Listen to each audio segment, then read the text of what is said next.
All righty, well, let's do this. What is going on, everybody? This is Wrong Reel, episode 566, podcast for hardcore cinephiles. We tackle everything from Jean-Luc Godard to Jean-Luc Picard. And today we're going into the world of Dungeons and Dragons. In the context of the documentary, I, the Beholder, The Art of Dungeons and Dragons from 2019. And this episode came about because today we were due to actually have a D&D session, but it fell through. But as a result, some of my key players and I decided, well, let's just do a D&D focused podcast. So I've got the great Martin Kessler, Victor Rodriguez, and Adam Rakoff. And we're going to be talking about this cool documentary which basically traces the style and look of the game from its origins in the mid-70s up through the present day. And as a result, it goes through many of my key, crucial childhood memories. But guys, welcome back to Wrong Reel. Thanks for having us. Yeah, thank you, James. So, Thanks, Adam, James. have you been chewing off your lower leg at the knee out of desperation to get some D&D back in your life? I know you were the one who spearheaded this session, trying to salvage one of our gaming sessions. But yeah, I was sort of due to some family sort of scheduling conflicts. I was unable to make our normal session this past week, so I was desperate to salvage the situation, but. It almost worked. It almost worked. But then one of our players had his own family obligation at the last minute. Yeah, for me, if I get the itch, I can always just do preparation or research for an upcoming session. I've been going through Against the Giants, which is an enormous module, and been doing the compare and contrast between first edition and fifth edition. And so I don't feel like I've been deprived, but as the players, y'all can only play when the DM's like, all right, let's go. Like, let's roll for initiative, etc. And so I hope you'll survive until our next session. Yeah, I almost wanted you to like teleport just the three of us into some place and give us like a little one-off adventure that we could just battle some creatures and then teleport us back. I have some ideas for the next campaign, which will allow more kind of like solo or spin-offs and things like that. But I kind of like the idea of, at least for this campaign while it lasts, like all for one, one for all, etc. Everybody kind of evolves and grows together, but we'll get a little more flexibility in the future. But Mr. Kessler, how are you doing? You're like a proper video game player, so I guess anytime you get the itch, you can just pop on Bloodborne and fuck some people up. That's true. Although taking a little bit of time off, I think I might feel rusty kind of getting back into things. It's like, when you've been playing Bloodborne for a while and then you take a week off and go back, all your skills are gone. You have to go back to an earlier area to try to get back into the swing of things.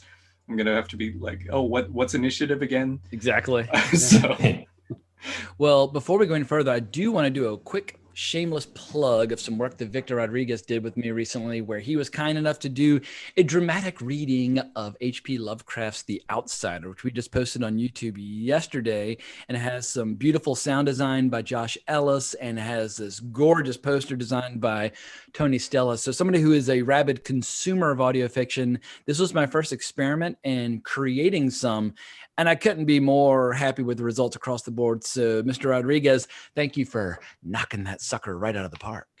Oh, it's totally my pleasure. It was one of my, probably my favorite early Lovecraft story from early in his career. And I was just working with you and those guys was a bit of a dream project. So couldn't be more thrilled myself. Well, the beautiful thing about doing audio fiction is you don't have to worry about getting the material right. I mean, everybody's always complaining, oh, they screwed up that comic, or they screwed up that book, or they screwed up whatever. It's like, well, then just do it as faithfully as possible. Just read the story verbatim, and you can do no wrong, unless it's with the I guess if you fumble the pronunciation of some words or whatever. But your diction was very clear and very dramatic, and I love the emotion you infused in there, and having Josh, how like you'd be going kind of shifting into a different mood, and then the sound design would reflect that. And I could tell y'all are enjoying a very nice dance between the two of you. So you seem to be good collaborators. Thanks, man. I really appreciate that. And I'll pass that along to Josh unless he watches this episode before I talk to him. Well, I know he's already commenting on the video itself, but I feel like now we just gotta create a list it's of like really fantastic. It's 300 more. I listen to a lot of audio fiction, and I felt like I should be paying to listen to it. It was really, really well done. Thanks, man. Yeah, You can pay him. That's true. I bought an audio fiction short story of Ill Met at Lankmar last night because I was going around on YouTube, which it's a short story Victor and I both really admire, where the Fafford and the Grey Mouser first team up, and it was not available anywhere on YouTube, but it was available to purchase for $1.99. I was like, whoa, there's no version of this on YouTube at all. I wonder if they would even let us kind of get the rights for a YouTube video, because that's an opportunity. It's such an essential fantasy story, but obviously it's not going to be in the public domain for decades. So, Right. but that would be one but it's so damn long. It's like an hour and 15 minutes long when read properly. So that's more of a whoppa. Well, if the rights are secured, I can do it. Yeah. Well, I understand that when it comes to like what we think of when it comes to sword and sorcery, medieval fantasy, heroic fantasy, that one is very special because for me, it combines the best of kind of like pulpy horror with pulpy fantasy, which is a unique blend, and it really fires on all cylinders on both fronts. Yeah, absolutely. I think Leiber is he's probably, well, he's definitely one of my top 3 fantasy writers. And I feel like he really got that early, like the origins of grimdark fantasy literature started with him. Like, very gritty, almost post-industrial fantasy world elements with swords and sorcery. And of course, his characters are mercenaries and thieves, and they're bounty hunters and that sort of thing. I like fantasy where the characters are a little bit more morally compromised. As much as I can get behind Sir Galahad, but like when I'm reading like the Once and Future King, I like Lancelot more because Lancelot is so compromised with his affair with Guinevere and this sort of. After a while, Sir Galahad just gets fucking boring. I need some flaws in my characters to get attached to him. Yeah, that's very cool. Yeah. Well, on that note, let's talk a little bit about what this documentary is, because the title suggests, it's the art of Dungeons and Dragons, and it goes back to the earliest days of the white box. And for people out there who are not gamers, D&D has gone through many iterations and additions over the years. You've got what's called just original D&D, which is basically a couple of little leaflets in this white box where you had high school kids like Greg Bell doing pretty rudimentary drawings. And then over time, it's just evolved organically and eventually got to the point where you would have an artist like Brahm taking over an entire campaign setting like Dark Sun. And it's really cool seeing how that's evolved. And now, as of today with 5th edition, they just have this giant staff of artists. But what's cool about the art, what's essential about the art in D&D is that not only is it a useful tool for the Dungeon Master to be able to show your players like, the door opens and this is looking at you. Like, it saves you a lot of time, but it also means that every player out there and every dungeon master out there has common kind of touchstones that bring everybody together. Like, while our group is just a handful of us and we're having our adventures together, if someone goes to Gen Con and say, oh my God, like we ran Hidden Shrine of Temochan, and I love that cover by Errol Otis. And suddenly it's almost like you've got some connective tissue between the different campaigns. And so I think you really can't overemphasize the importance of the art. And I would even go so far as to say that when the art is not good, I can't play the module. I can't read the book. Like, it's as cool as the game mechanics might be, without it's like a great comic. If the art and the writing aren't both good, then I throw the comic away. I'm not interested. And I feel like, the art of Dungeons and Dragons is a giant part of the success of this gaming experience over the last 40 years.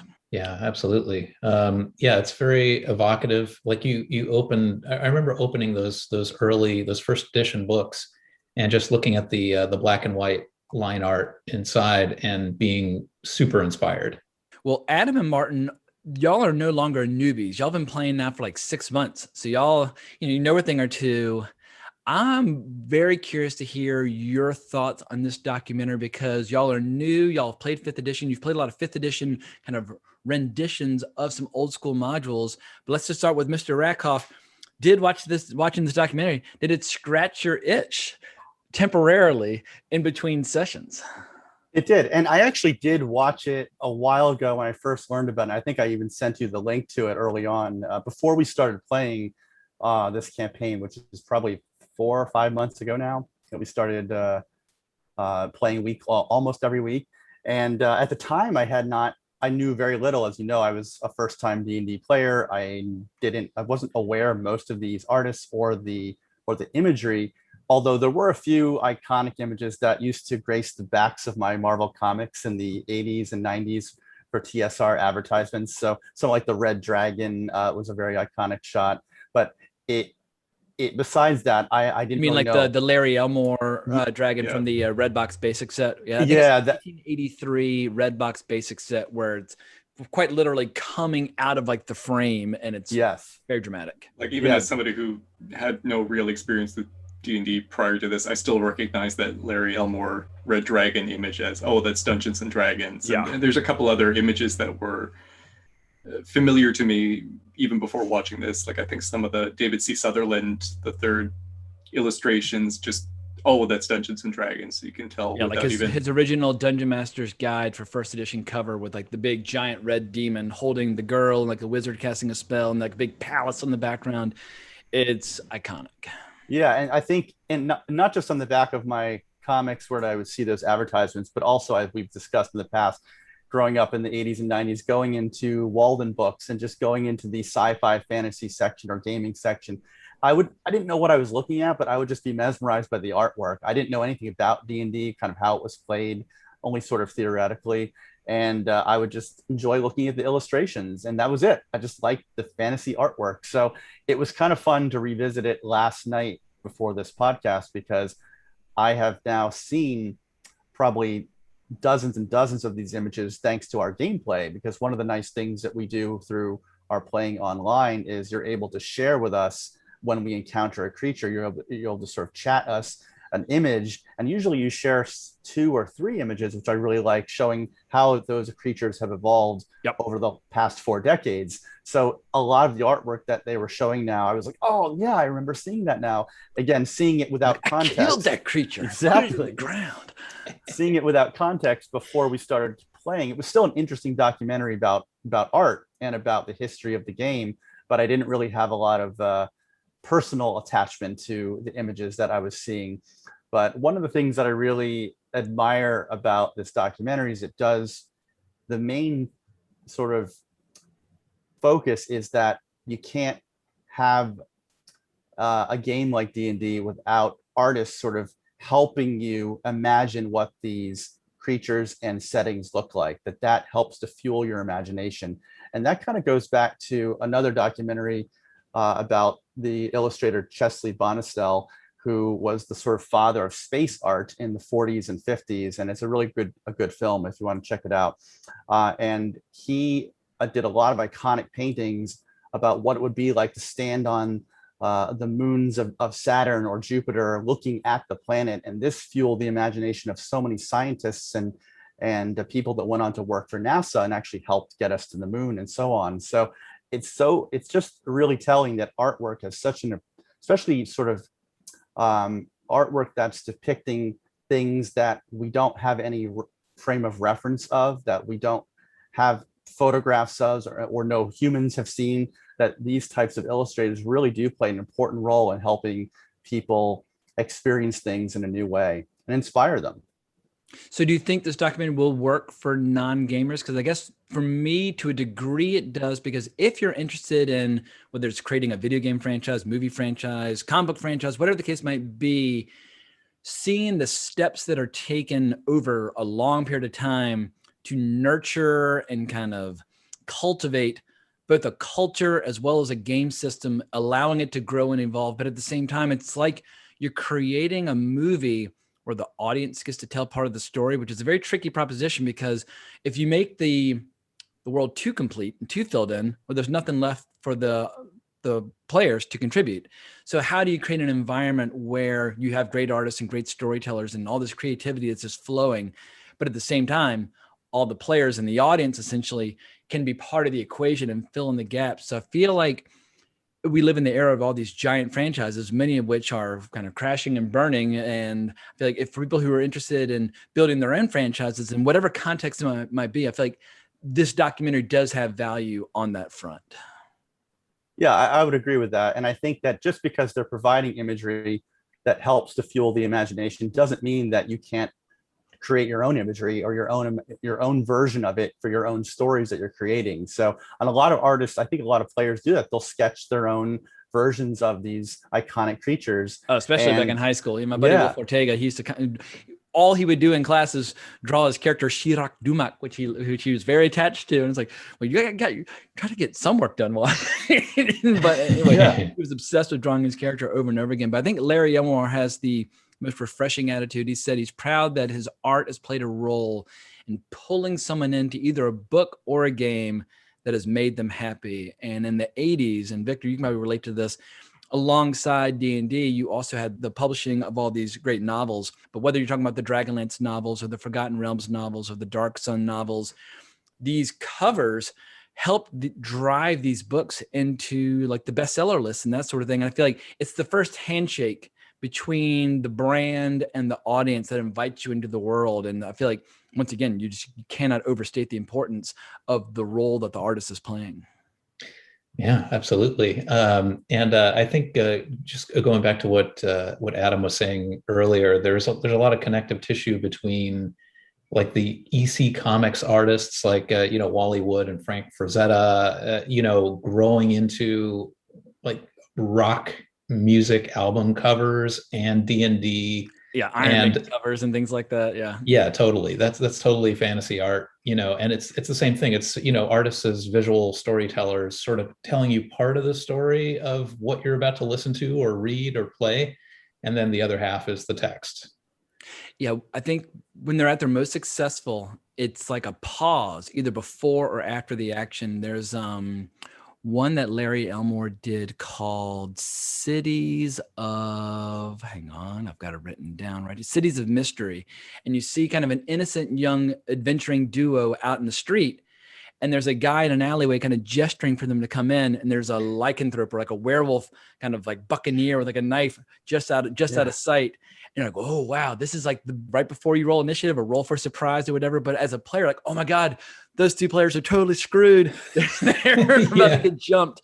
And I feel like that's when if you're getting into D&D art, I feel like that's a very successful example of kind of setting the stage and getting the players excited about the possibilities of what might be found within the covers. But I guess I have a question for Martin. As if you're trying to create a gaming franchise, whether it's for like a console or for pen and paper or tabletop or whatever, can a phenomenon like this be engineered, or do you just have to kind of get lucky and let it evolve organically over time? Because as we see in this documentary, they didn't plan a worldwide phenomenon. It started out with a couple of kind of geeky kids in Wisconsin in this like little one-room office in a house above a gaming shop. And from there, then they moved to like this waterlogged building where like the floors are collapsing. And then like over 10 years later, they're in this giant building. But how does it was an old hotel? I think. Like how does one go about creating a world, or do you just have to, I don't know, I guess the question is for you, not for me. So sure.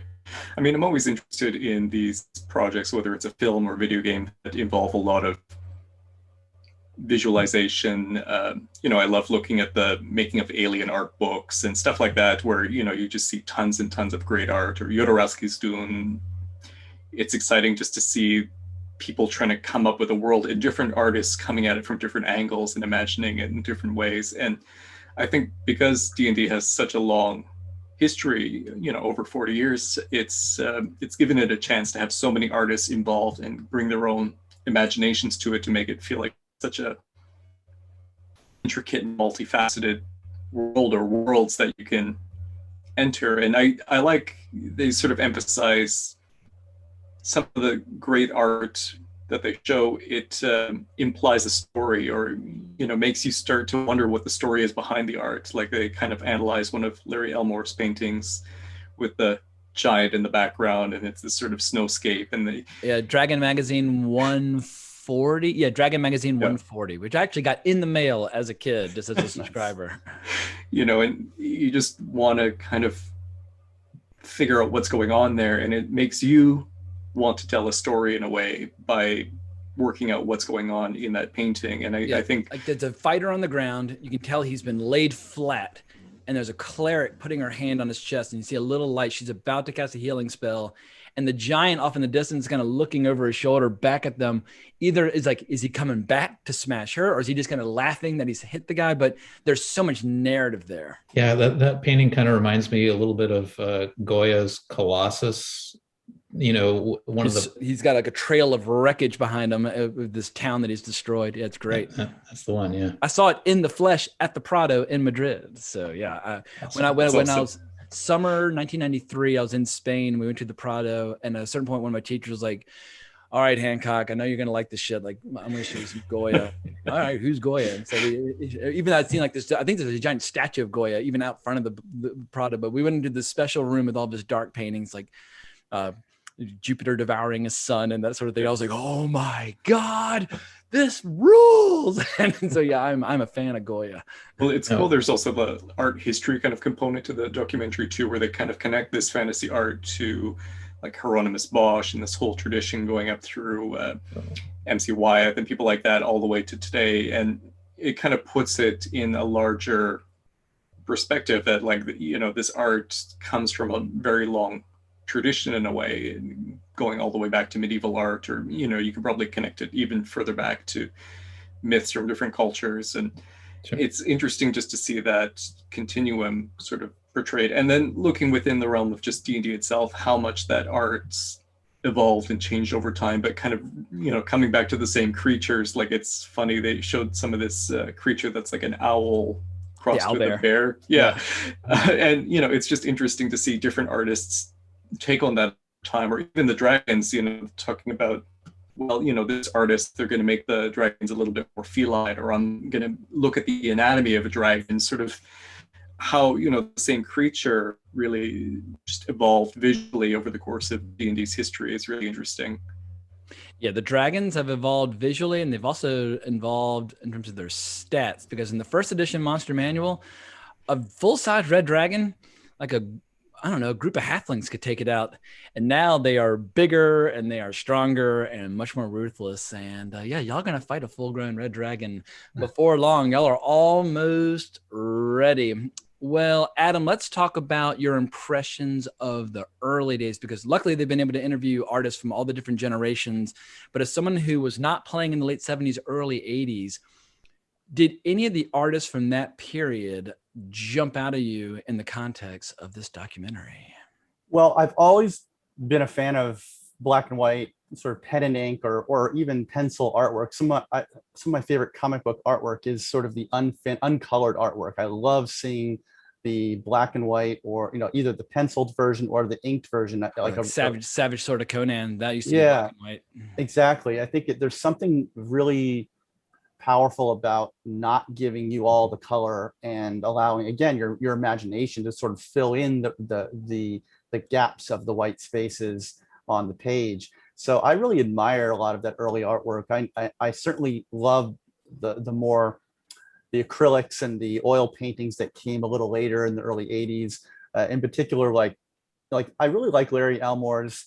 They talk about it, the skies and the landscapes that he was able to put. I love painting landscapes. Yeah. He's such a country boy. Oh, yeah. But it's, to me, that is what's missing from some of the other more iconic pictures, is that I love the sort of vistas in the background. And it kind of reminds me of like Albert Bierstadt's paintings of North America, where he had these amazing sort of almost hyper real images of mountains and valleys, and just they look almost like they can't be real, but they're real paintings of places that he visited as he kind of traveled out west. And it's sort of annoying, because I actually minored in art history in college, but none of these artists were ever talked about. No fantasy artists. This is the kind of, a frowned upon. I know, but that's illustrative, kind of fantastical art and that sort of thing. I mean, this is a bunch of, like I said, a bunch of Midwestern hicks creating and working in a very commercial medium. But here's the thing. The first art book that I ever owned, where I was excited about the names of the artists, was The Art of the Dragonlance Saga, which came out like in 86 or 87. And so no matter how many classes I took or what I got exposed to, I learned Jeff Easley, Clyde Caldwell, Keith Parkinson, and Larry Elmore's names before any other artist because of this book that had all the art in one place. And so those were the first rock star artists I was aware of by name. And so I guess that it's like the inverse of snobbery. It's like reverse snobbery. And so, yeah, those were my first loves in the world of illustrative art. But yeah, I think that early artwork was very, it worked for the time. I don't think audiences today, if this was being invented today, would have accepted the sort of simplicity of those black and white drawings, but I think at the time it was very fitting. And I'm an admirer of that sort of style of artwork in general. So it was nice to see more of that in those early days. But what's interesting is seeing some of the gamers and DMs that they interview in the documentary who are considerably younger, who were not around at all. Yeah. The art that they like from that period. I mean, we all think Love and Adore, Satin Phoenix. I don't know if it's Satin or like Satan or like a mix of the two. Anyway, former porn star, now community manager and like kind of celebrity D&D gamer. But the artist that she really likes is Dave Trampier, who did the original first edition Player's Handbook, where there's so much going on that opens up all these storytelling possibilities. You've got some people talking in the front, almost like they're mapping or planning the adventure. You got some weird monster being like sacrificed on an altar with like people sharpening their weapons. And in the background, you got these guys kind of digging a jewel out of this giant statue's eye socket. And it makes you wonder, like, well, what's going to happen when that happens? And who are these guys? And what it makes you aware of the fact that even though it's just a snapshot, a D&D module or adventure should have multiple stories happening all at once, kind of colliding.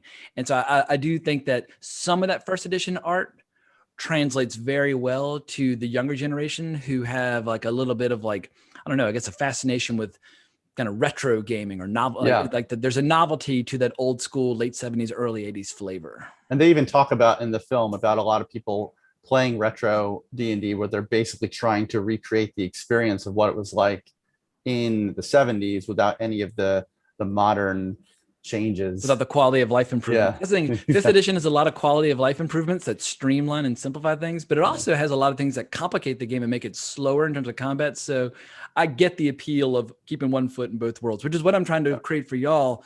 We're playing with the fifth edition rule set, but whenever possible, I try to have the story informed by that first edition flavor. But question for Mr. Rodriguez: if you were to create a fictional setting as an author, if you were to say, take some of your short stories and make like 3 giant 500-page fantasy tomes, and you had to pick one artist out of all these artists to be the person who breathes kind of soul into your world and defines its appearance, if you could pick any artist, dead or alive, from the mid-70s up till now, who are you tapping to breathe life into your world? Wow. But they can't be pre-D&D, like no Frazettas or no, who are, I guess like some like the real classic ones like Edmund Blair Layton or Herbert Draper, like none of those guys. They have to be white box forward. Yeah, I mean, I think the best, I love getting books that have pen and ink art in them. Like Adam was saying. My George Martin books, like Night of the Seven Kingdoms, it's got a kind of a non-illustrative cover. It's more just like a logo, but inside there's all sorts of killer illustrations, hand-drawn illustrations by pencil. Yeah, I think that stuff enhances text, like prose, really nicely. And I also have there's a Del Rey series of Conan stories with that kind of art inside, like as plates in between the stories. And I would love something like that. I have thought about illustrators at times. They're a little expensive. So I haven't gotten quite to the point in my writing career where I can get one, but I used to work with this woman named Kate Laird, and I've been thinking about having her illustrate some of my stuff for a while, but she's far along in her career. She worked for Wizards of the Coast for a while. Gotcha. With like early 5th edition or late 4th edition, I think, but before she and I worked together at a video game company. I would love to have some line art like that's in those books to sort of enhance because I have like 4 or 5 swords and sorcery stories, and art would really make that stuff come alive. Yeah, the early Dragonlance books by Tracy Hickman and Margaret Weiss did that, where every single chapter at the beginning had something usually by Larry Elmore, and he did the covers for the original 3 Chronicles, and that original cover for Dragons of Autumn Twilight just sucked so many people in, and which launched those books into the stratosphere. But as somewhere after 4th grade is when I discovered those books, and sometimes I would just get to that illustration that would start a chapter, and I was like, and I just kind of sit back and let it soak in before moving on. Yeah, I guess if I were to pick any artist to create a world, I don't know what his style's like now. Brom would be tough to beat. I mean, Brom, the only reason any of us read Dark Sun books or played Dark Sun in the early 90s was because of Brom. Brom he just created that in the entire template with his painting of Neva, and she just looks so badass. Like, all right, well, we're going to use your painting of Neva as a springboard to create an entire kind of desolate world. And yeah, boom, like a legend was born.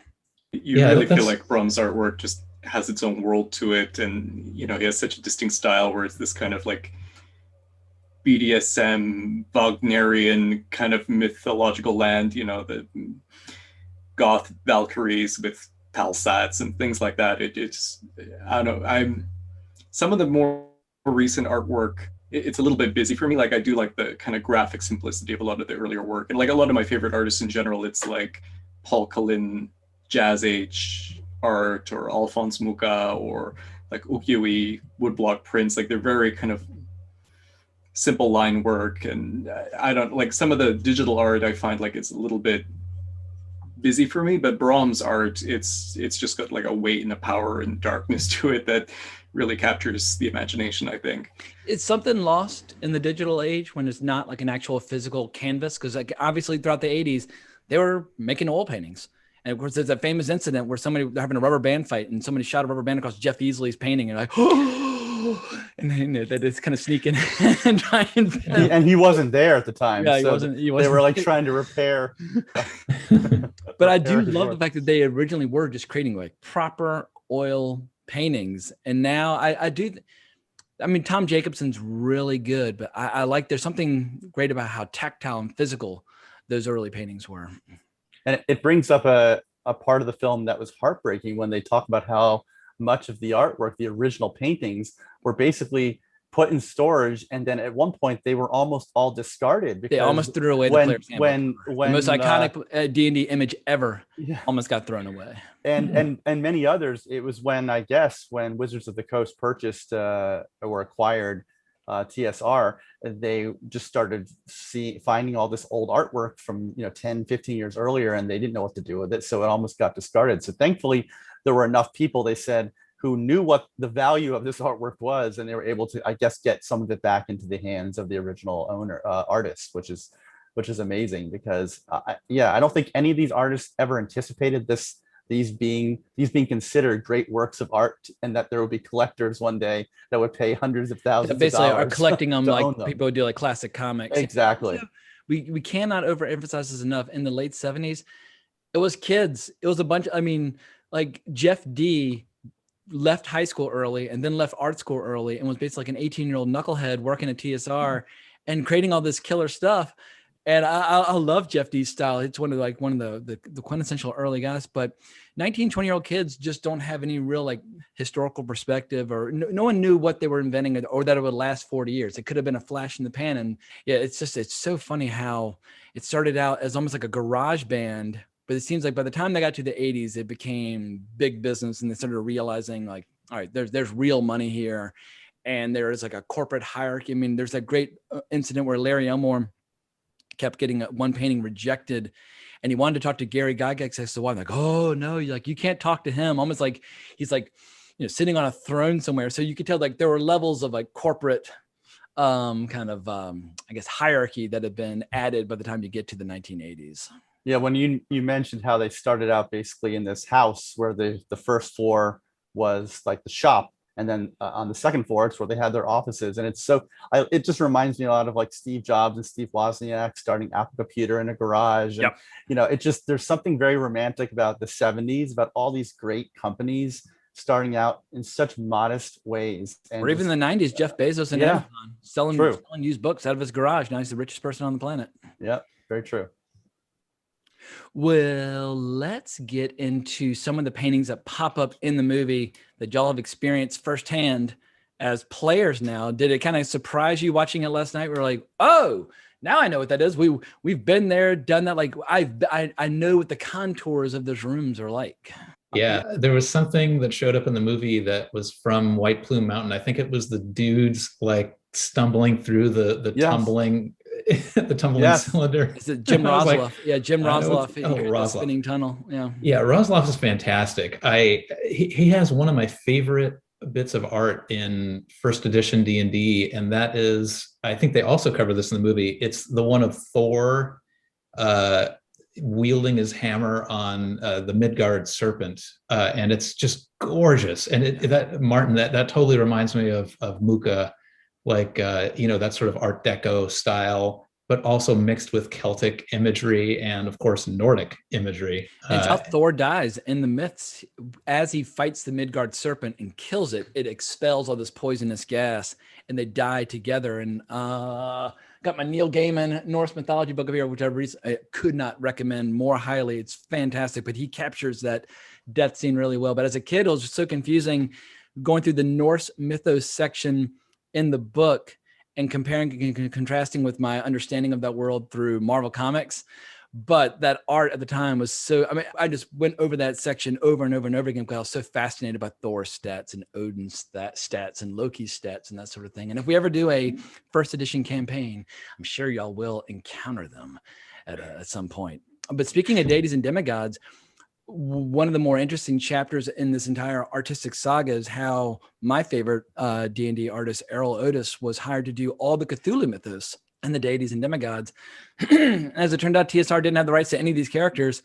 And so in subsequent versions of the deities and demigods, or deities and demigods, that entire section got removed. And now if you find an original deities and demigods, it's like a massive collector's item. I think they sell for like $500 on eBay. And my version of the deities and demigods down here, sadly, does not have the Errol Otis Cthulhu mythos.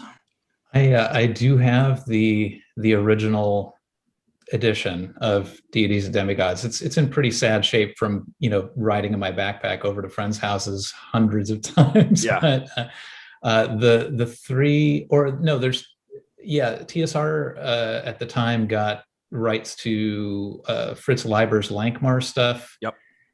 They thought they had the rights to the Melniboné saga by Moorcock and the Lovecraftian mythos, the Cthulhu mythos. And my copy is lacking the Melniboné stuff as well as the Cthulhu stuff, but it does have the Nawan mythos with Fafhrd and the Grey Mouse, or that stuff stuck around.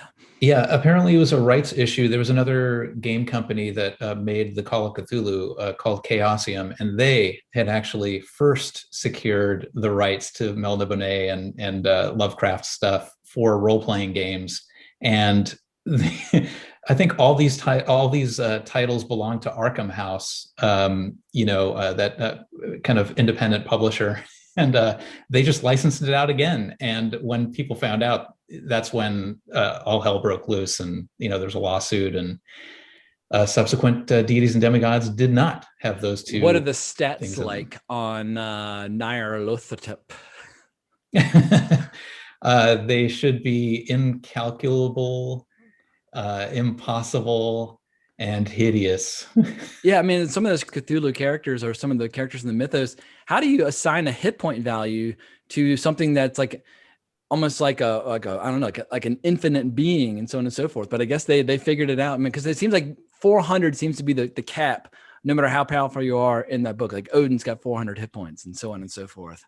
Yeah, I think they just, I think with the Lovecraftian stuff, a lot of, they just defaulted to say, it's another greater God. Like gotcha. A lot of Lovecraft stuff was really at the top of any imagining of what powers a being could have.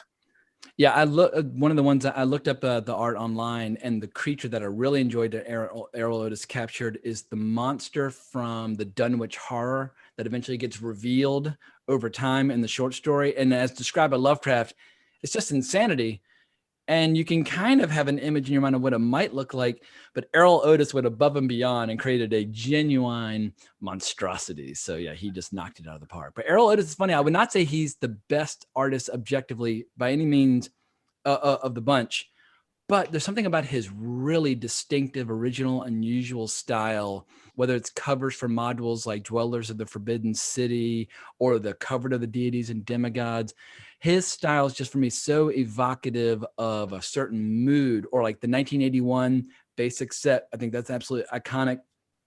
When I think of D&D, Errol Otis's style is the first thing that jumps into my mind. But for y'all, is there an artist now that you've played and seen this documentary, is there an artist that for the three of you that just screams D&D? Well, I think you mentioned over messages the other day that I think it's Woodhouse that drawing of the Harpers, like she's like riding on a horse, and there's Keith Parkinson. Yeah. Oh, Parkinson. Yeah. And there's an undead army sort of bearing down on her. That is that is one of my favorite modern pieces. It's incredible. I know it's probably second edition. Yeah, I think it's either Forgotten Realms was introduced in first edition, but it really bloomed in second edition. But that's one of his Forgotten Realms covers, and he just nailed it. I discovered Parkinson through Dragonlance. Like, he did that giant flying citadel for Dragons of Desolation, which is just awe-inspiring. And my favorite, Lord Soth's Charge. And y'all have just recently encountered a rumor of a Death Knight in your own campaign, who I'm basically, it's like a very thin ripoff of Lord Soth, but y'all, I will use that piece of art with him riding with all of his skeleton warriors to introduce him when y'all inevitably face him in one of your modules. But Keith Parkinson just knocked that fucker right out of the park. Oh, yeah, it's fantastic. And what about you, Artin? Is there an artist that just screams D&D to you? Keith Parkinson's a great pick, and they spend a pretty big portion of the documentary talking about him, since I guess he passed away. He's no longer with us, sadly. Too young, I guess. And so like a lot of the documentary is interviewing his son, talking about his style, and the way he mixed colors is really interesting. Like some of those images, the way they just pop out at you because of these unexpected combinations of colors, and, yellows and blues and greens. And I mean, there's something that's very captivating about his artwork, especially what do you mean we're lost, when you got the Draconians lost in the snow, and it's like they're sort of arguing amongst themselves, and like a moment right out of a module you expect, it's Draconians, they're scary, they're gonna they're about to like descend upon somebody and kill them, but no, they're lost in the snow and they're grumpy. And his style is so majestic, to combine it with humor, it's justifiably probably his most famous painting. It's awesome. That reminds me of that Sopranos episode where Chris and Paulie are stuck lost in the snow, Pine Barrens, eating packs of ketchup in the car. A couple others, like Jeff Easley's artwork, I think really is just sort of recognizable as D&D with his red dragons. Or there's one piece I was looking at where it's this sort of barbarian woman pulling on the nose ring of this troll-looking creature. It's in the second edition. The way it kind of combines. Yeah, she's got him by the nose ring, and he's like, "Ooh," kind of leaning. And it's sort of, it's funny and sexy and fantastic, and all these things that you kind of associate with D&D, just kind of wrapped up into one image. She's got awesome muscles, and it's as a little kid, I will confess, I was aroused by that word. I was aroused by so many of these, because I started playing this game when I was like, really little, and I was kind of sort of like, it was bleeding into me through my brother and his friends. But by around like age 11 or 12, and he was off at boarding school, I had kind of taken over my own campaign and started inviting my own friends in.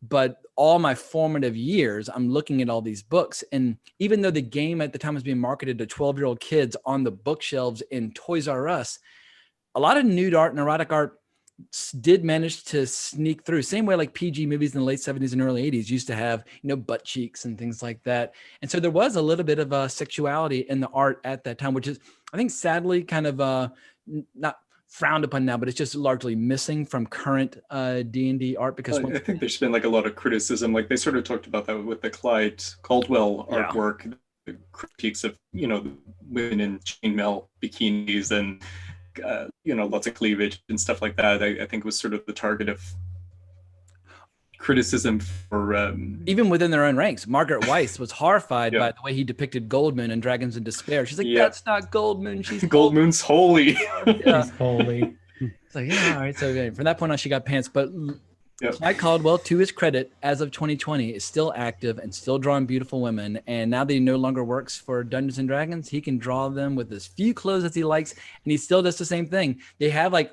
shoulder spikes and weapons and like cool boots, but now they're just naked going into battle. And so I posted a bunch of his stuff on my Savage Comics Twitter profile last night, and people were like, "How do you keep finding all this amazing stuff?" And anyway, a lot of people. Well, I really liked what Satin Phoenix said in the documentary on this topic when she sort of said, well, you know, when I was a kid, I was looking at the women in these like bikinis and, you know, armor, and I didn't think there was anything wrong with that, because there's nothing wrong with that. She sort of, you know, endorsed these fantasy images. So I like that he also had that perspective too. I share her attitude. I think, well, the D&D community is giant, and everybody wants the game to be something different. And the beautiful thing is when you're creating a campaign, you can make it whatever you want in terms of style, tone, what kind of ingredients are included.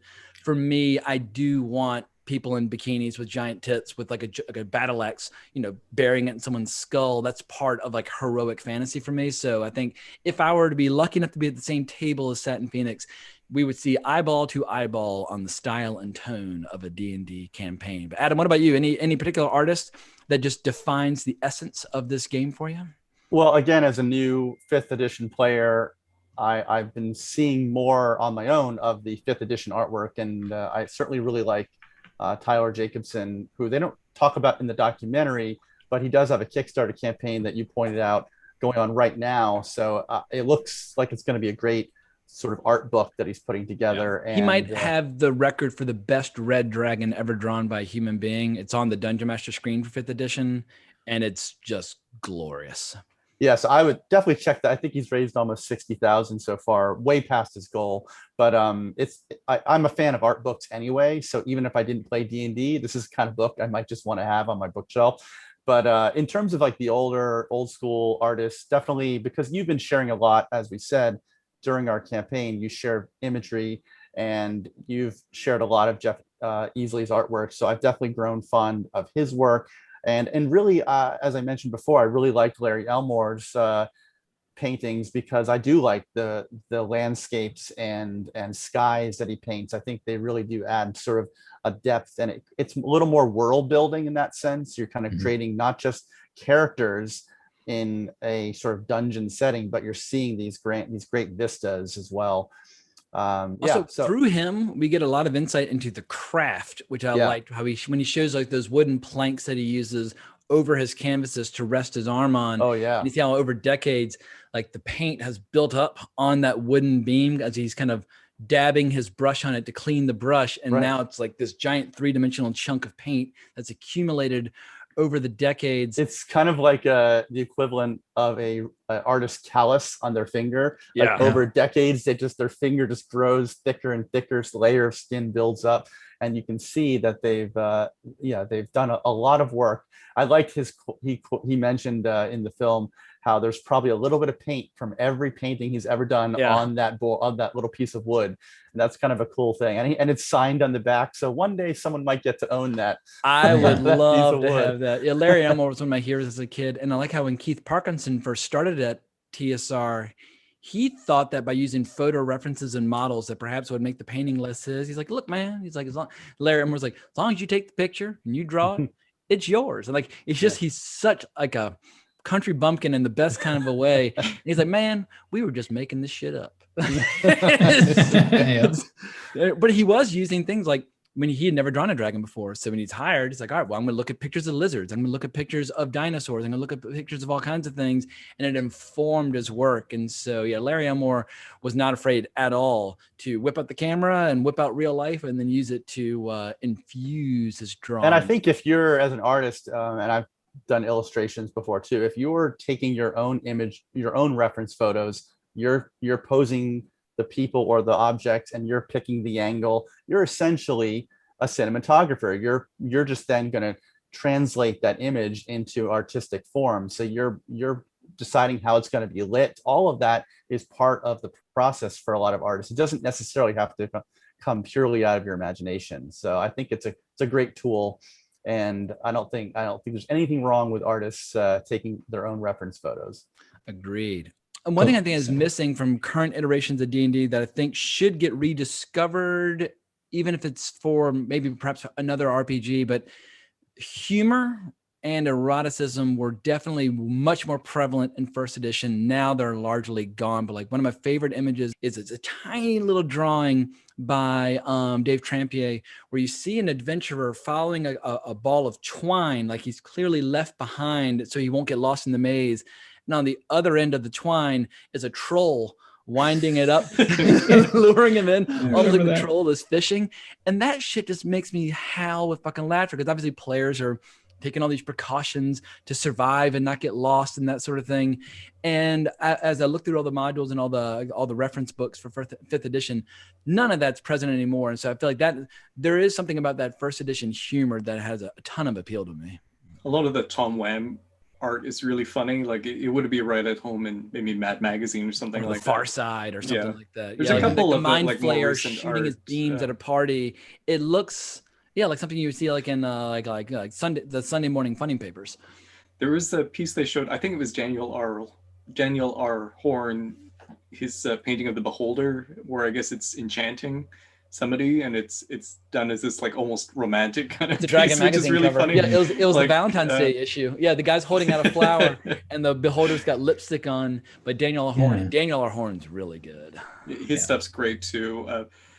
There are a couple that, you know, it's fun to see that sense of humor in them. I like some of the like serious realist stuff too. Like there's one artist, Fred Fields, he has this painting I was looking up of a mind flayer, where it's so realistic looking, the way he does the fabric on the cape and stuff like that, and the brain kind of coming through the top of the skull. It's like, you know, a really great surrealist work of art. So like I do like some of the serious stuff, but I think you're right that a lot of it is missing that kind of playful sense of humor and sexuality, and like I you know, it's a fantasy, and I think you can have all kinds of aspects of that realized in both the artwork and the games themselves. Yeah, the game should never take itself too seriously. In the end, it's a bunch of knuckleheads sitting around a table rolling dice, and I feel like keeping it light, keeping it fun, which also only enhances the big dramatic moments when you finally arrive at them. It's like, all right, now it's got something to kind of contrast against it. And one of our most recent adventures, White Plume Mountain, I haven't posted the review yet, but I feel like that's a perfect example where you've got a little bit of humor with like just like the character of Quesnef, beautifully drawn by Bill Willingham.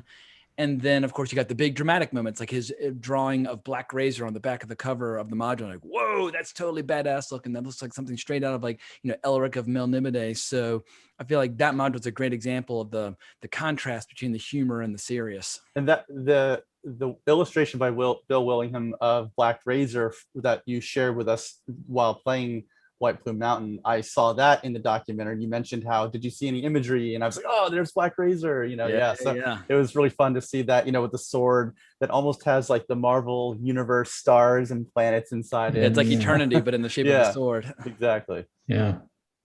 As I was watching it, I kept thinking to myself, like, all right, so my players know Hidden Shrine of Tomo-chan now. They know White Plume Mountain. I was like, I'm hoping y'all getting like a little electric shocks and flashbacks while watching the documentary.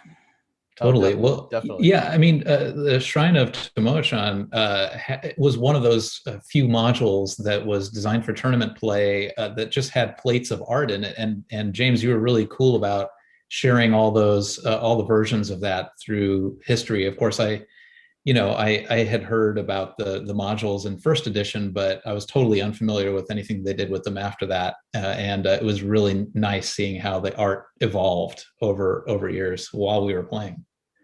Well, if we're lucky, at some point we'll get a chance to do what's called Expedition to the Barrier Reef, which has more art in it than any other module they ever created. Almost like it's like too much. It's like 100 pages of illustration. Like every single room's got some badass illustration, and so hopefully at some point we will get to tackle that. But what's also funny is seeing how sometimes the artists aren't particularly happy with their art because of like their deadlines. So Larry Elmore talked about how he created that alternate identity of Jack Fred, where he was talking to his kids. It's kind of a simpleton, but Jack Fred, like he did the painting for the module, The Endless Stare. And you look at it like, yeah, that doesn't look like Larry Elmore at all, but deadlines are deadlines, and, you know, time clocks are time clocks. So in the end, while it seems like they had like limitless freedom to do what they wanted, they were still running a business at the end of the day. Yeah.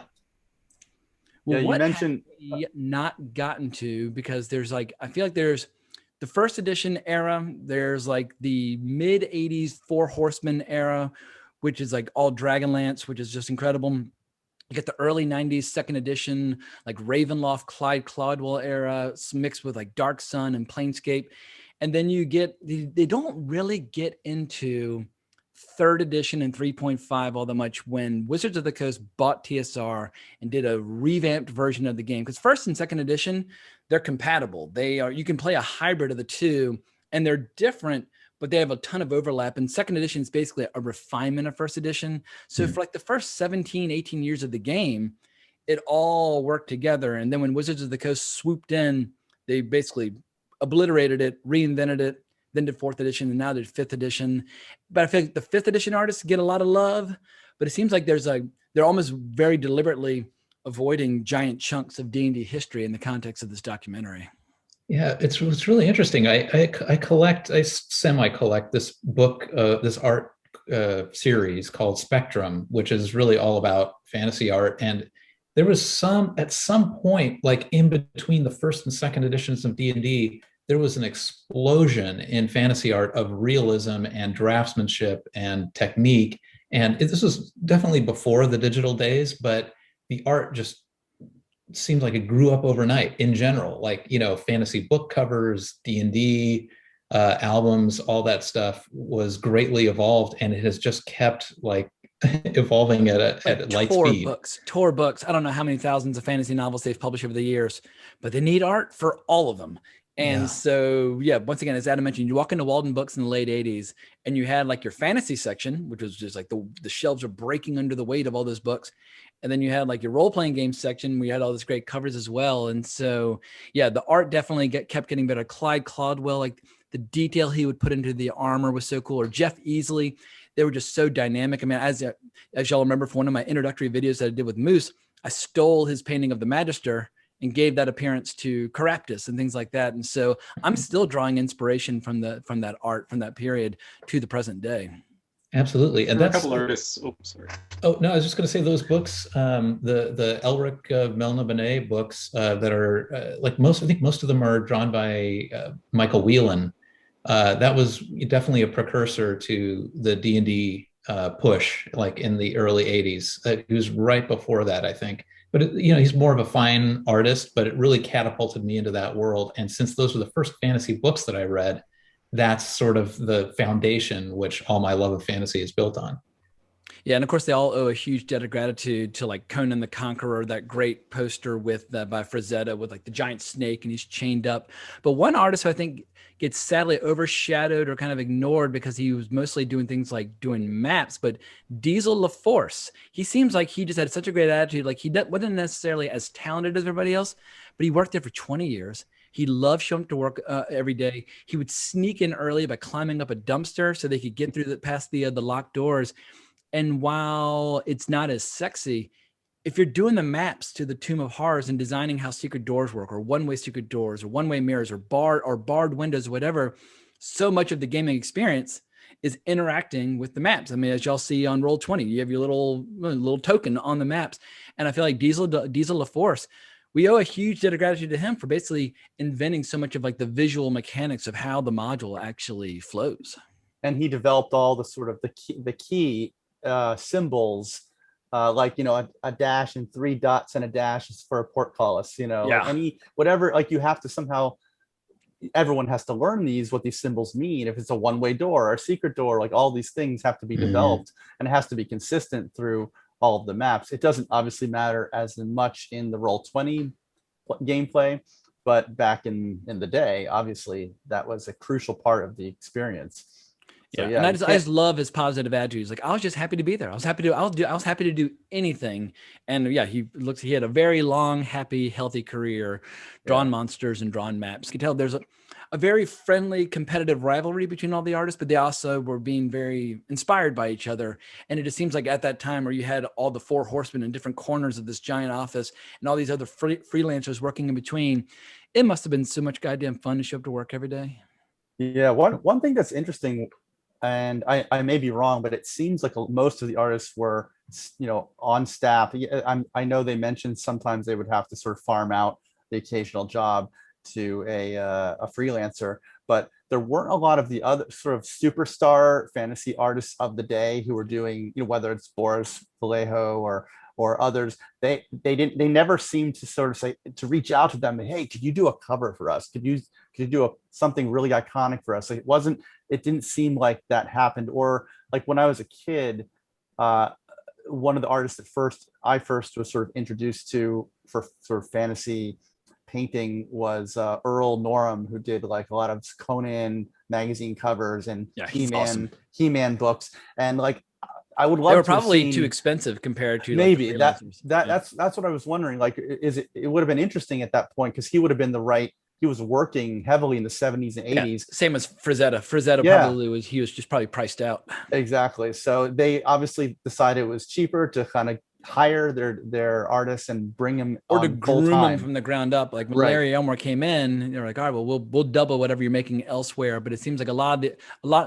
almost all their artists who are good established their reputations at TSR and then went on to other work, to do more stuff. But yeah, it is interesting, and obviously this was in the early years when they were still growing and building their brand and building their game. I mean, it's so much more mainstream now, I think, than it ever was back in the 70s and 80s. 2020 was the biggest year that the game ever had in terms of total products sold, and obviously the pandemic had a huge role in that, where people were playing online and that sort of thing. So more players than ever are playing it, but it seemed like in the 80s that tons were, but I guess it just seemed like that to me because I was looking at it from the inside out as a rabid consumer who's just geeking out about this shit all the time. Well, as we start kind of getting toward the end of this podcast, are there any aspects of the documentary or the way it kind of like the art informs your experience that we have not gotten to yet that I have overlooked?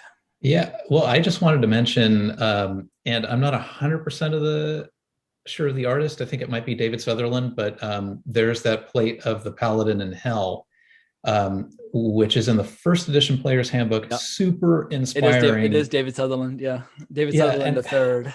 Yeah, I was like, I mean, it's like a couple of other pieces we described on the show. There's so much going on in there that you're wondering. And one of the things they cover in this movie is like, what's he doing down there? Is he there on purpose, or is he there by accident? Is it punishment? Is he on a suicide mission, or is he just that badass that he can just stroll into hell by himself?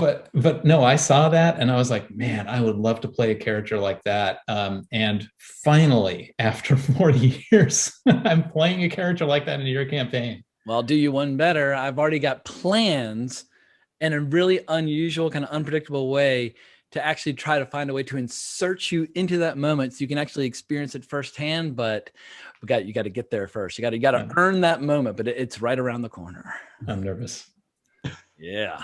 Well, you might get all your friends killed from fantasizing about Paladin in Hell for so many years. But I'm the same way. When I was a little kid, I used to look at that over and over again. And I don't even really like the art that much, but there's so much story. Once again, is he on a suicide mission who's just determined to take down as many demons as he can? Or is he just like this godlike Sir Galahad who just can't go down, and he's just down there just mopping the floor with wave after wave of demons and devils? And that's the key. I think that's the difference between D&D art versus just like fantasy art, because I feel like fantasy art is it's a painting that can be enjoyed on its own, but I feel like great D&D art makes you think of the gaming possibilities and the storytelling possibilities, and like, how will this play into our campaign, which gives the art a slightly different function than just a great fantasy painting. Yeah, absolutely. Along those lines, I think the documentary does a really good job of talking about why those paintings were so effective. That it's always right before the action, right? You're not, rarely are you seeing like a sword going through a dragon's head or something. You're seeing that moment right before where it's like this unbelievable feat. Or sometimes, as they mention, there's one character who's being attacked, another one's about to strike, and it's like on module covers, Errol Otis Yeah. and Jeff D did like the cover to White Plain Mountain, which y'all have played. Yeah. Jeff D did that cover, and you have like an elf dodging like the Manticore thorns, but there's this buddy, a fighter with that really elaborate running style, running up behind, about to swing. And we were kind of joking before the module, like, what is this guy doing? And Martin was like, oh, that's what happens when you roll a natural one. Yeah. Yeah. That cover shows some people need to be kicking ass and some people need to be failing. Or the cover by Errol Otis for the Lost Caverns of Sjothkanth, or however you pronounce it. Like one person's getting constricted and another person's blocking lightning, but you need to have some good and some bad so that you look at that module cover and you're like, woo, I'm going to play the fuck out of this. Or Jeff D's cover for Tomb of Horrors, which is one of the all-time greats. It reminded me of, I remember in 2006 or 2007, I was in a movie theater and I saw a poster for this movie that I didn't know what it was. It was the movie Pathfinder, which I actually never saw. But on this poster, there's this image of this guy with a sword and this giant figure with like about to like whack him. And it reminded me of like, oh, how is this guy going to defend himself against this giant character? And that's what I love about these kind of fantasy paintings from D&D, is that you feel like these characters are up against just incredible odds. And Keith Parkinton's Dragons of War has a blue dragon swooping down on Sturm Brightblade. And in the book, Sturm Brightblade is about to die, but in the cover, he's just standing on a wall. It's just him and a sword, and there's this blue dragon with a rider, with who you know later on is a dragon high lord named Kitiara, and she's about to impale Sturm Brightblade. But it's that moment, that pause, right just before his death that you're talking about. Right, exactly. Just there's endless. Like, you don't know, is this character going to survive? Is he going to figure out a way to block that attack with his shield and then strike? It's just it's there's so much that you can capture in that sort of freeze frame moment in battle in one of these paintings. That something about modern day, it's something you can't capture also in sort of photo illustrated images that you see on movie posters today. There's just something about like the floating head Photoshop phenomenon with like 99 out of 100 posters are identical. It's like, exactly, that doesn't seem particularly creative. It's like you have this perfect opportunity to blow the audience's mind. Exactly. And every once in a while you'll get a go. I mean, there's a cool one for like the poster for the IMAX. There's an IMAX trailer for Dune coming out later on this week, and they created a special IMAX movie poster just for that trailer. And it's this giant like sand dune ridge with Paul Atreides walking along it, but it looks like that ridge could just as easily be like the mouth of a giant sandworm kind of cresting and coming out. And it's phenomenal. It looks incredible, but that's a rare example where somebody actually recognizes the value of trying to create a cool poster. Yeah, I find the posters that don't feature prominently the actors' faces to be much more engaging. If it's something like the Event Horizon poster where you just see the spaceship, a painted image of the spaceship like in space, that's far more, it fuels my imagination much more than just seeing like a split frame of two faces, two actors. Or you were posting about that on Twitter the other day with like, was it Gemini Man? Was like the two versions of Will Smith facing each other. And the poster's been done a billion times. Exactly. And they basically, it's almost like a carbon copy for the new movie with Mark Wahlberg, whatever it's called. I can't even remember. That reincarnation movie. The Infinite or something. Yeah, but I avoided it like the plague. But it's actually an Anton Fuqua movie. I know. But I was like, it looked lame as hell. I tried it. I watched maybe the first 40 minutes and I turned it off. I give movies a try, and sometimes I can't justify completion. I did the same. What you were saying about about the effective poster art, like I was thinking it's kind of the same for comic book covers or anything where the art is trying to get you to buy that book or buy that thing. And it was sort of interesting to see a couple of the artists I knew from other things, like Dennis Beauvais, who did some of the Dark Horse Alien comics and the comic covers, just seeing him in a different context, but he has that ability to kind of make you say, oh, I want to know what the story is behind this artwork, or a couple of the I think maybe more than one artist who worked on the Stephen King Dark Tower series. Like there's different artists for every book who are featured. Like I think one of them's Ned Dameron, who did the artwork for the third Dark Tower book, where you have the giant bear Shadrach and stuff like that. They showed a little bit of his art in the documentary, so it was neat to see artists I recognized from other things just in a different context and kind of seeing their style applied to a different world. Yeah, Michael Whalen did like the Crimson King for Dark Tower. Yeah. But yeah, I remember when I was reading the very first book, The Gunslinger, the art was glorious. It was so goddamn cool. And same thing with the drawing of the three. I love those books on their own, but holy hell, I mean, whoever in their infinite wisdom decided to have gorgeous full-page illustrations inserted like every 50 pages or so in those original books, it was a masterstroke, because it brings the. I don't need to read a book with pictures. I'm not some knuckle dragging simpleton.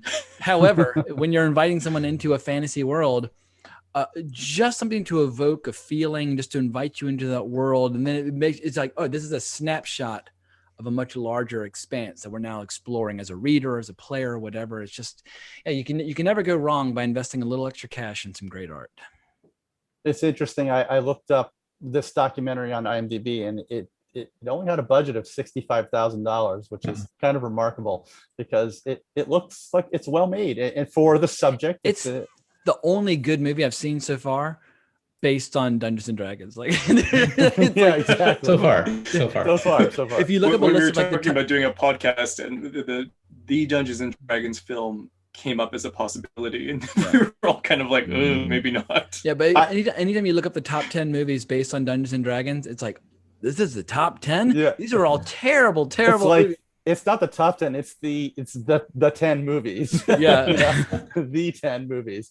But although I finally watched Mazes and Monsters, the Tom Hanks film, and well, actually that's a different thing. That's like it's a novelty. You're enjoying it for different reasons. Yeah. But it's clearly based on Dungeons and Dragons, so it's without using the name. But you can tell it's like written by people who are kind of vaguely aware of the rules, but don't quite understand. Like, they think that if your character is like level 7, that somehow you are level, like, oh, I'm a level 7 player. It's like, no, that doesn't work that way. You're just a player, so on and so forth. But anyway, I think Mazes and Monsters, we should tackle it just because it's fucking funny, or we should do like a watch party or something. I don't know. But Mazes and Monsters. I'm on board. I've never seen it. I was into D&D before I was aware of that movie, so I was afraid that it was gonna make fun of something I love dearly. So I was like, nah. No, it's not making fun of it. It's like, this, look how dangerous. Exactly. It plays into the fear that was starting. Yeah, like you're gonna take LSD and never come down. Like I'm gonna take acid and think I'm a chicken the rest of my life. It's like Tom Hanks gets completely invested in his character, and he can't come out of it. Yeah, he's essentially... those are shadows of things that do happen in games, but of course to a ridiculous degree. Yeah. But I think I just wanted to interject, like, there's an important, like we talked about comics code stuff and non-comics code stuff. Fantasy art is huge in that, like the early D&D books being outside the comics code, like you could occasionally show like a butt or breasts or something like that. And it was like, whoa, I've never seen that in a book. Yeah, the good old Deities and Demigods right here. It has nipples galore from start to finish, and also like in the monster manual, the demons and devils, some of them will have nipples as well. And that in second edition, demons and devils were removed and replaced with other forms of like otherworldly entities, because the demons and devils, just the name was opening up D&D to attacks of like exposing kids to devil worship and all this crap, which is totally absurd. For every kid who started worshiping the devil from playing the game, there were probably a million others that just were, it was like playing Nintendo, just having a good time. I think more kids should worship the devil. I mean, yeah, exactly. Especially when there's anything hot as they are in the monster manual. Like I'm a little bit too young to like experience that satanic panic firsthand, but I know just how ridiculous it was for some people who were like, oh, these games are out to get kids, and They said the same thing about the fucking Harry Potter books. Like, oh, this is exposing kids to witchcraft. It's like, it's actually teaching an entire generation of kids to read. So back the fuck up. Yeah, But, anyway. school is cool in those books. Yeah. Yeah, absolutely. I mean, like, who's afraid of witchcraft in this day and age? I don't know, but some people are still scared of devils and things like that. Yeah, but there's always a new face to the moral panic. Well, guys, this has been an absolute blast getting to tackle this documentary. I've seen it a couple times now, and it gets me fired up to play. So I look forward to our next session where we get to go deeper into Dead and Fae, and then after that, I'm so fucking fired up for Against the Giants. I've been doing all this prep, but I've never played it. I've never DM'd it. I've never run it or anything like that. But I'm already totally, completely infatuated with it and can't wait to turn y'all loose inside it. Can't wait to play. Yeah. Excellent. Well, where can people find y'all on Twitter, social media, et cetera? Now's the time to plug, promote, et cetera. We'll just go from top to bottom. Start with you, Mr. Kessler. You can find me on Twitter at Movie Kessler. That's the best place to find me. Mr. Rodriguez. I'm also best found on Twitter at Dime Store Caesar. And as a matter of fact, I should probably plug my latest story, which just got published. Plug it all. With the help of Mr. Adam Rakoff during the development phase. But yeah, I published in Savage Realms, which is my favorite series of sword and sorcery prose that's out now. And if you pick up the May issue, I have a story in that. And yeah, it's available on Amazon in print or digital. Tell them for their next cover, they need to hire Satin Phoenix to pose in a chainmail bikini. Because a hot warrior woman will always sell more books than some big kind of studly dude. With pleasure, I will mention that. It depends on who you're selling to. True, very true, totally fair. Some people see those big muscular butt cheeks, like, ooh, baby, barbarians. Let's get in there. They those painted covers of Fabio sold a lot of romance. Yeah, they did. That's a good point. Right. They absolutely did. And Adam, where can folks find you? I'm on Twitter at Adam Rakoff. It's my one and only social media presence. And I should also mention, in case you don't, that if you want to watch this documentary, I actually watched it on Tubi, but it was constantly being interrupted with like 3 minutes of commercials. Gotcha. Which Yeah, I rented it on the hell. Amazon. Yeah, but it looks like it's on Prime. It says it's included with Prime, and I didn't even realize this. So maybe it was just added because I swear I couldn't find it the other day. But it says now, watch on Prime Video, included with Prime. So if you have Amazon Prime, maybe you can check it out for free. Very cool. Well, as I mentioned at the beginning of the episode, everybody check out the most recent video on my Geeking with James Hancock YouTube channel, where you can watch Victor Rodriguez bringing H.P. Lovecraft's The Outsider vividly to life.